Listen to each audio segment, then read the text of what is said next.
ഒരു വൃക്ഷത്തെ നോക്കി നിൽക്കുമ്പോൾ വേര്, തണ്ട്, ശാഖകൾ, ഇലകൾ, ഫലങ്ങൾ എന്നിവയാണ് ആദ്യം നമ്മുടെ ശ്രദ്ധയിൽപ്പെടുന്നത്.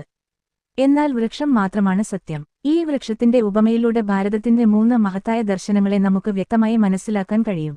കേരളത്തിലെ കാലടിയിൽ 8ാം നൂറ്റാണ്ടിൽ ജനിച്ച ആദി ശങ്കരാചാര്യർ അദ്വൈതം ഉപദേശിച്ചു.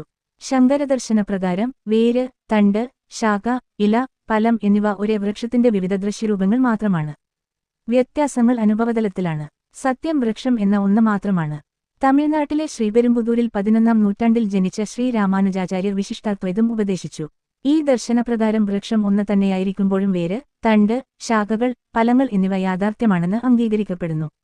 എല്ലാം വൃക്ഷത്തെ ആശ്രയിച്ചാണ് നിലനിൽക്കുന്നത് എന്നു മാത്രം. കർണാടകയിലെ പാചകയിൽ 13ാം നൂറ്റാണ്ടിൽ ജനിച്ച ശ്രീ മാധ്വാചാര്യർ ദ്വൈതം ഉപദേശിച്ചു. ദ്വൈതദർശനപ്രകാരം വൃക്ഷവും ഫലങ്ങളും പരസ്പരം ബന്ധമുള്ളവയാണെങ്കിലും അവ ഒരിക്കലും ഒന്നല്ല. ഒരു സത്യം, 3 ദർശനങ്ങൾ.